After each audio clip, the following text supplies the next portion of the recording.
Hello दोस्तों। तो सबसे पहले तो मेरा नाम हीरामन चौहान है और मैं 2024 में AIR 6 लाया हूँ। आपका नीमसेट का एग्ज़ाम बहुत पास में, ज़्यादा दिन नहीं बचे। तो बहुत से लोगों का मैसेज आ रहा था इंस्टा पर, लिंक्डइन पर, और पिछले 2-3 दिन कॉल भी आया कि ये लास्ट मंथ में आपको करना क्या है। तो आपको सबसे पहले तो आपको गलतियाँ क्या क्या नहीं करनी है। आपको कोई ऐसा चैप्टर नहीं उठा के पढ़ना जो बहुत नया हो। दूसरी बात कि आपको जो रेगुलर बेसिस पे आप टेस्ट देते चले आए हो ना, उसको छोड़ना नहीं है। तो पॉइंट वाइज हम देखते हैं क्या क्या दिक्कत आ रही है। सबसे पहली दिक्कत ये थी, सबका प्रॉब्लम ये है कि कोई भी एक चैप्टर ले रहे हैं हम, पढ़ने लग जा रहे हैं या फिर क्वेश्चन सॉल्व करने लग जा रहे हैं, प्रैक्टिस कर रहे हैं, तो कुछ टाइम बाद हमें ऐसा लग रहा है कि जो अदर चैप्टर्स हैं वो हमारा तैयार नहीं है। और जब उसको पढ़ने लग जा रहा हूँ, क्वेश्चन प्रैक्टिस करने लग जा रहा हूँ, तो जो अदर के चैप्टर्स हैं वो हमें वीक लगने लग जा रहा है कि उसके क्वेश्चन टफ है, वो नहीं बनेगा, ये नहीं बनेगा। ऐसा सबका प्रॉब्लम आ रहा है, ठीक है। तो पहले तो इसका एक सॉल्यूशन है, एक एक प्रॉब्लम एक एक सॉल्यूशन आपको बताते चला जाऊँगा।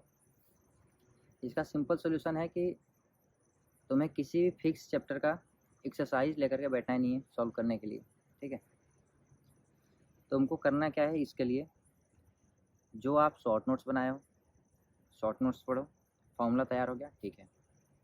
क्वेश्चन प्रैक्टिस करना है आपको चैप्टर से रिलेटेड, तो आप उस चैप्टर के पर्टिकुलर क्वेश्चंस को अलग अलग, सॉरी, उस चैप्टर्स के ढेर सारे क्वेश्चंस को पर्टिकुलरली आप कर रहे हो कि हाँ ये इस चैप्टर के 10 क्वेश्चन कर लिए, 50 क्वेश्चन कर लिए, ऐसा नहीं करना है आपको।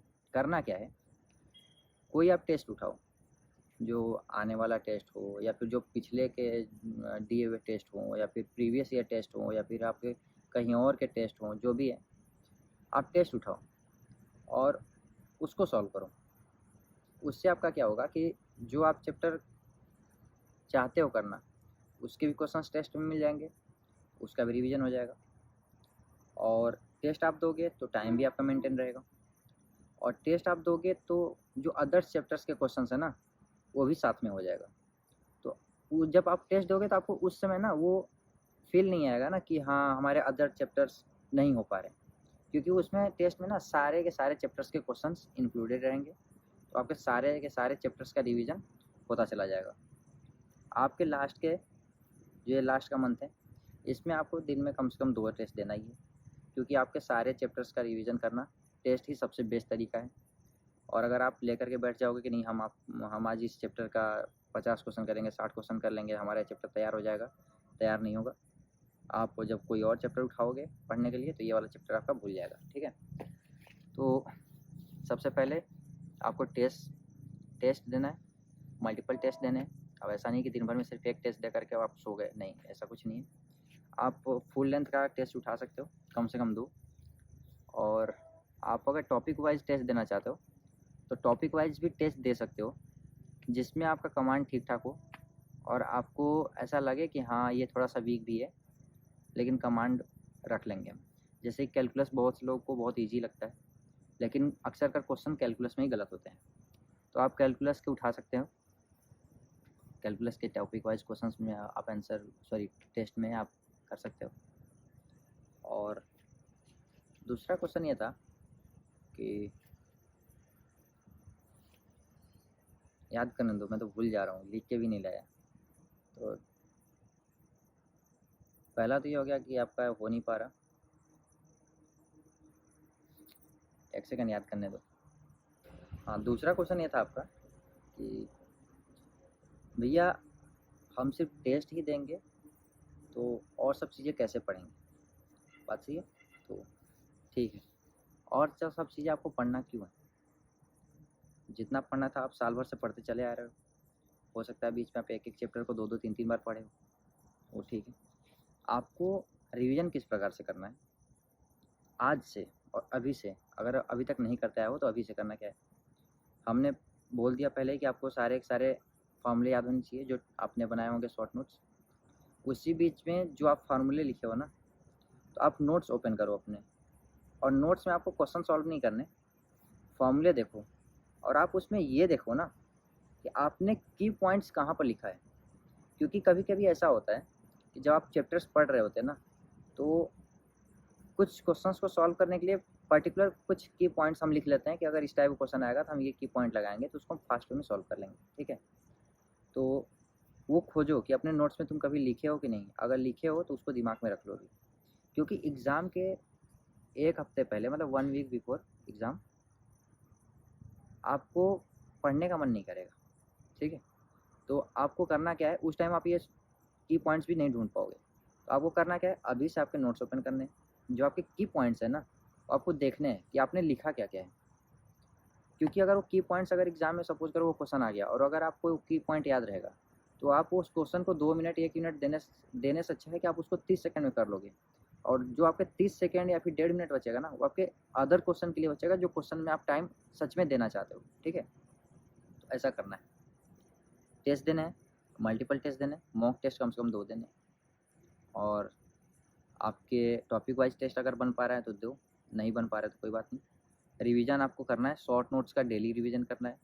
शॉर्ट नोट्स का डेली रिवीजन आपको जिस प्रकार से अच्छा लगे वैसे करो, चिल्ला चिल्ला करके करो, सो करके करो, आंखें बंद करके करो, चाहे जैसे करो। शॉर्ट नोट्स का रिवीजन आपको करना ही करना है। नोट्स में जो की पॉइंट्स लिखे हैं उसको दिमाग में बैठा लेना है। ऐसा ना हो कि नोट्स पढ़ रहे हो उस टाइम दिमाग में आ रहा है और जैसे यूज़ करना हो वैसे ही भूल गए, तो उसको याद करने का और लिखने का साल भर मेहनत आपका वो काम नहीं आएगा। तो ऐसा आपको नहीं करना है। एक बार आप देख लो, आँख बंद करो और कोई क्वेश्चन ऐसा उठाओ और उसी का यूज़ करो कि हाँ ये की पॉइंट मेरा था, ऐसे मैं इसको सॉल्व कर लूँगा तो अच्छा रहेगा। तो वैसे आपको करना है। और तीसरा क्वेश्चन, वीडियो को पॉज करना पड़ रहा है क्वेश्चन सोचने के लिए, भूल जा रहा हूँ मैं तो 1 सेकंड रुक जाओ। तीसरा क्वेश्चन था कि हम जब स्टार्ट किए थे पढ़ना, लोगों का मतलब स्टूडेंट्स का, जूनियर्स का, कि जब हम स्टार्ट किए थे पढ़ना उस टाइम में हमारा नंबर अच्छा आता था, रैंक अच्छा आता था। अब लास्ट टाइम में हमारा रैंक ख़राब हो रहा है। तो इसके रीज़न पहले मैं बता दूं कि स्टार्टिंग में बहुत से बच्चे तैयारी नहीं कर रहे होते हैं, वो कंपटीशन में नहीं रहते उस टाइम, तो रैंक अच्छा आता है। नंबर भले ख़राब हो लेकिन फिर भी रैंक बन जाता है आपके पर्सनल इंस्टीट्यूट में जहाँ से भी आप कर रहे हो। ठीक है, यहाँ पर हम सबकी बात कर रहे हैं, किसी का पर्सनली ये नहीं कि हम किसी एक इंस्टीट्यूट को लेकर के हम प्रेफरेंस दे रहे हैं, ऐसा नहीं है।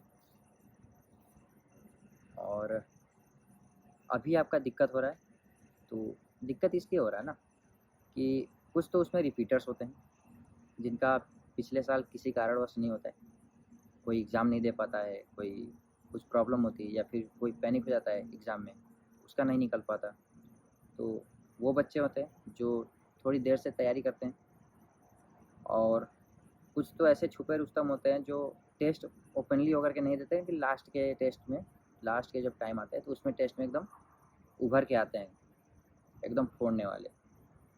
तो कुछ ऐसे भी होते हैं, तो इसलिए आपका नंबर थोड़ा सा या फिर रैंक आपका दूर चला जाता होगा।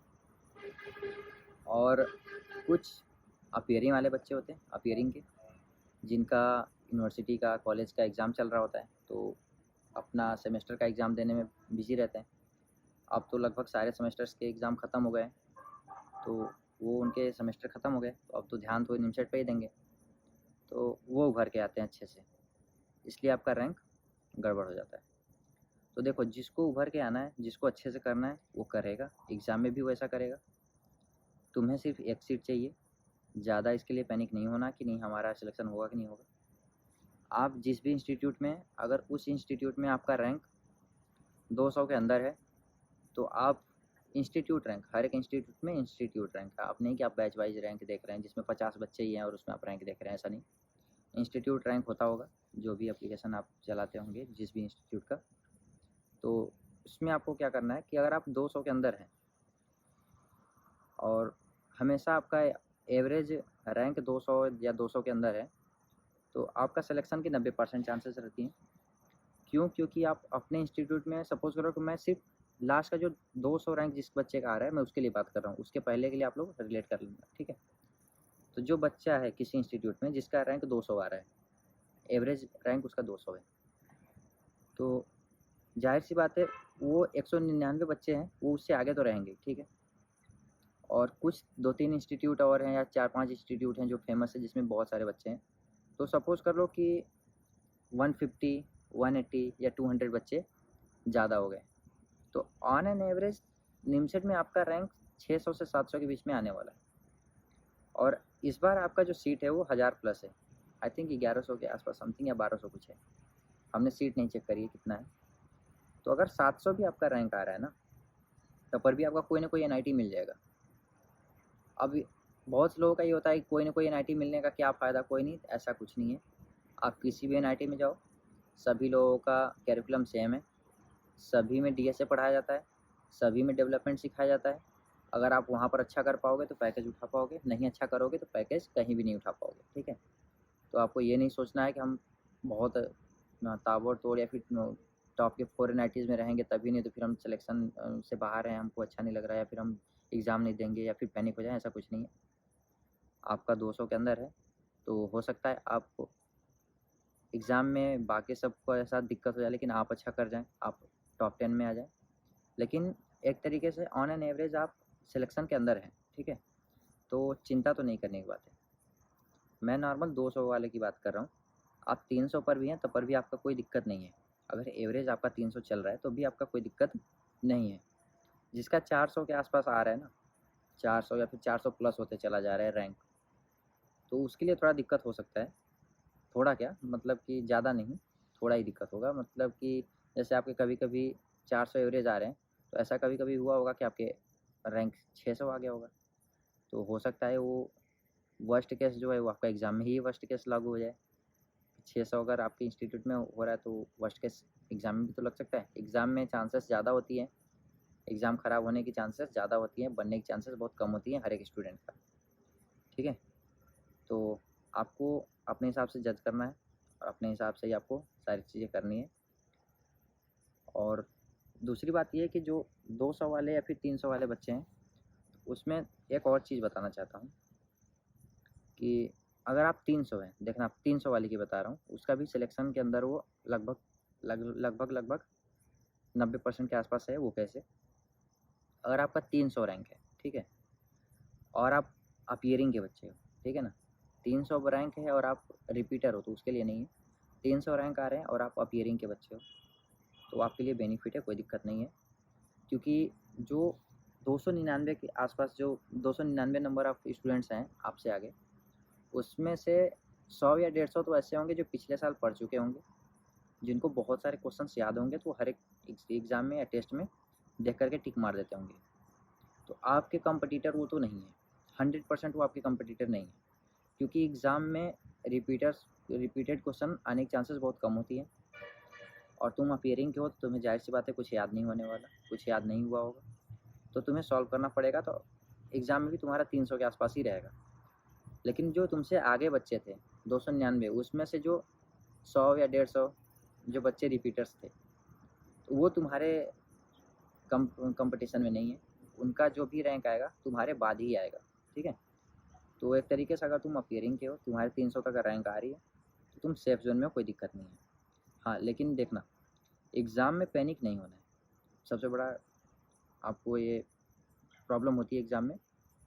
एग्ज़ाम में गए, एग्ज़ाम को अच्छे से फेस नहीं कर पाए, पैनिक हो गए, या फिर बहुत ज़्यादा कि एक क्वेश्चन नहीं आ रहा है, उसके आगे वो क्वेश्चन नहीं आ रहा, क्वेश्चन आ ही नहीं रहे, तो बहुत ज़्यादा टेंशन हो जाना, पैनिक हो जाना कि हम कैसे करेंगे, हमारा तो सिलेक्शन से बाहर चले जा रहे हैं, ऐसा कुछ नहीं है।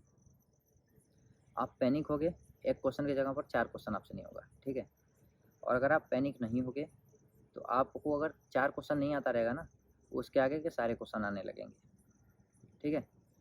और दूसरी बात, पैनिक होने के बाद ना, जो आप सोचते हो ना कि हाँ, ये क्वेश्चन का आंसर हो भी सकता है, नहीं भी हो सकता है, तुक्का मारने की भी क्षमता क्या होती है ना, घट जाती है। और अगर आप पैनिक नहीं हो पाए, आप लगभग 25 से 30 क्वेश्चन अच्छे से कर लिए मैथमेटिक्स में, तो कभी-कभी तो ऐसा होता है कि जब अदर क्वेश्चन आप सॉल्व कर रहे हो तो उस टाइम से कोई फ़ॉर्मूला क्लिक कर जाता है दिमाग में। तो एक आध 2 क्वेश्चन में तो ऐसा चल जाता है। तो आप अगर 30 क्वेश्चन किए हो तो 32 या 33 हो गए ऐसे, 32 क्वेश्चन हो गए, ठीक है। बाकी जो एक आध 2 क्वेश्चन है, अगर तुम इतना अच्छे से करते चले गए ना, तो दिमाग में क्या होता है ना कि ऑटोमेटिक कुछ ना कुछ केसेस, उस क्वेश्चन को, जो क्वेश्चन नहीं बन रहा है, उस क्वेश्चन को देख करके ऑटोमेटिक कुछ केसेस बनने लगते हैं कि अगर ये केस लगाएँगे तो ये ऑप्शन एलिमिनेट हो जाएगा, ये केस लगाएँगे तो ये ऑप्शन एलिमिनेट हो जाएगा। तो वैसे 1 या 2 क्वेश्चन हो जाते हैं, ठीक है। लेकिन जो स्टूडेंट पैनिक हो जाते हैं उनसे ना ही तो क्वेश्चन अच्छे से बन पाते हैं और अच्छे अच्छे क्वेश्चन के आए हुए आंसर भी गलत हो जाते हैं और तुक्का मारने की भी क्षमता क्या होती है, बहुत घट जाती है, जिससे कि वो अच्छे क्वेश्चन का भी गलत आंसर टिक करके आते हैं। और जो ऑप्शन एलिमिनेट करने के लिए जो तुम्हारे अंदर केसेस बनने चाहिए, वो केस दिमाग में नहीं बनता कि हाँ अगर ये पहला केस अप्लाई करेंगे तो ये आपका ऑप्शन एलिमिनेट हो जाएगा, ऐसा आपके दिमाग में नहीं आता है।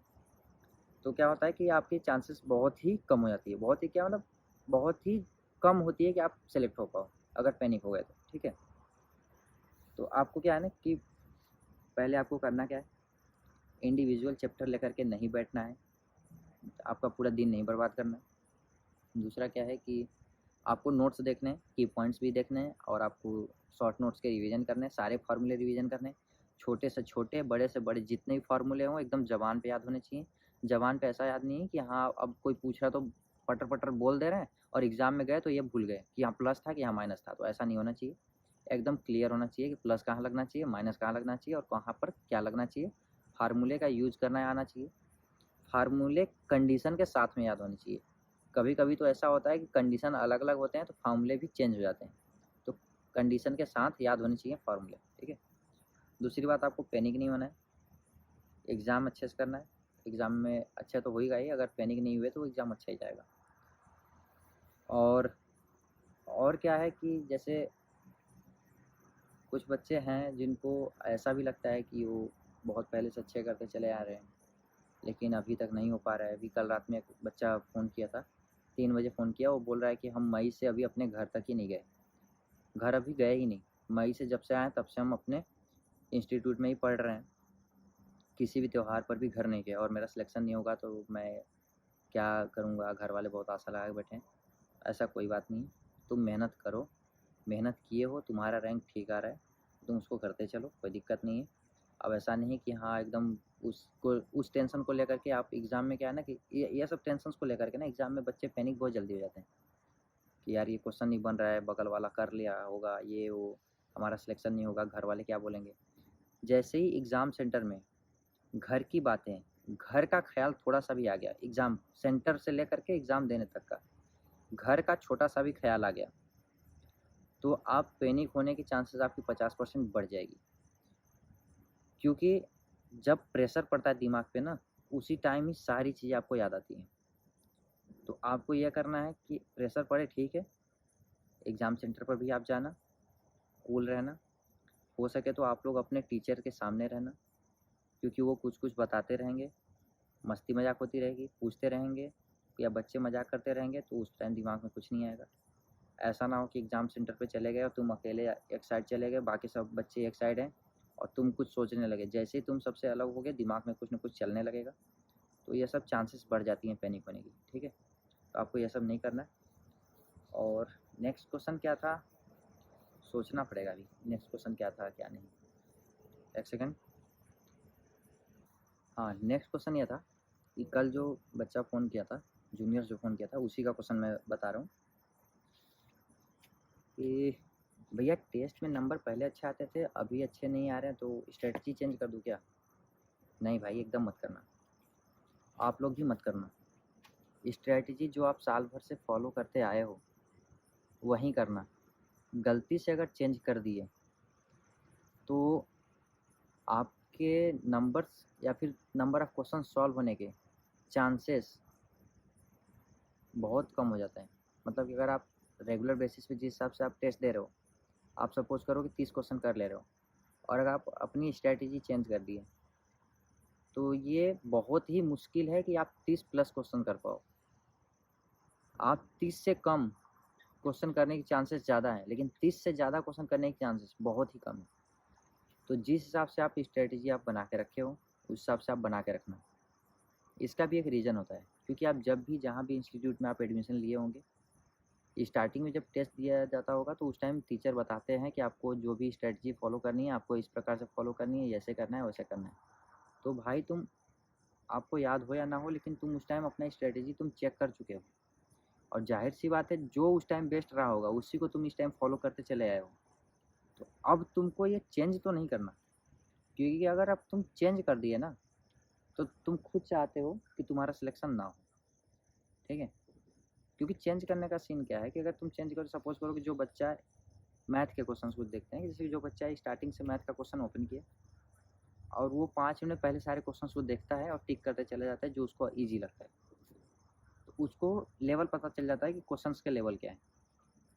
ठीक है, तो वो उसी प्रकार से करे। कहीं ऐसा हो सकता है कि वो स्टार्टिंग से स्टार्ट किया, टफ क्वेश्चन आ गए, वो पहले ही करता है, सॉल्व कर रहा है, तब तक से टाइम खत्म हो गया, लास्ट के जो 15-20 क्वेश्चन थे बहुत ही ईजी क्वेश्चन से देख कर हो जाने वाले थे, तो सिलेक्शन रुक जाएगा ऐसे। तो करना क्या है, अगर जो बच्चा ऐसे स्ट्रैटेजी बनाया है कि पहले क्वेश्चंस को देखने हैं, पेपर का पैटर्न देखना है कि टफ है कि क्या है, हार्ड है कि मीडियम है कि ईजी लेवल का एग्ज़ाम है, पेपर कैसा आया हुआ है एग्ज़ाम में, क्वेश्चंस कैसे आए हुए, तो वो ठीक है।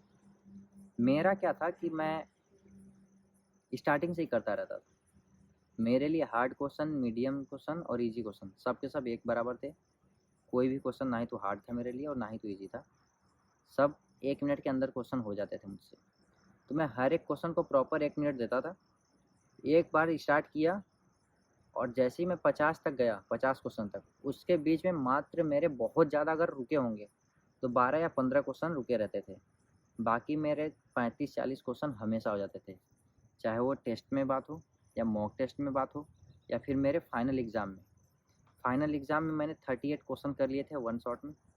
फिर लास्ट के 5-6 मिनट बचे थे, उसमें मैंने 5 क्वेश्चन करे थे, तो मैंने 43 क्वेश्चन अटेम्प्ट करे थे।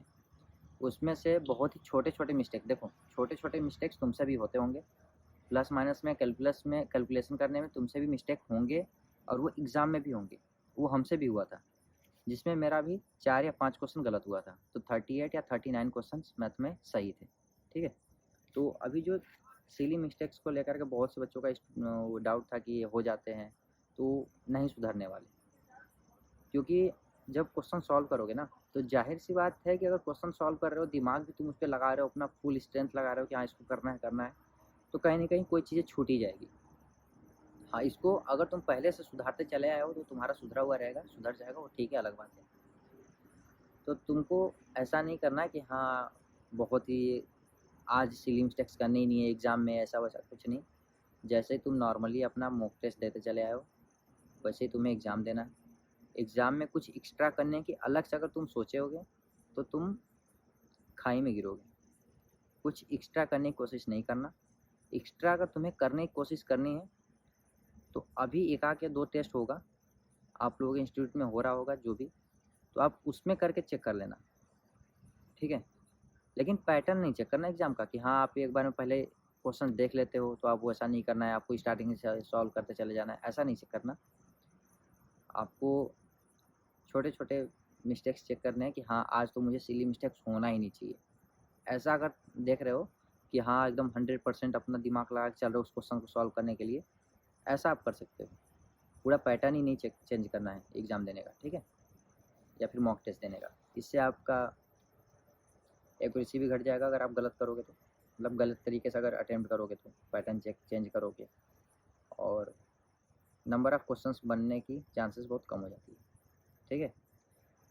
तो मैंने स्टार्टिंग से अभी क्या बताया कि आपको कोई इंडिविजुअल चैप्टर को लेकर के पूरे दिन भर नहीं बैठना है, टेस्ट देने हैं।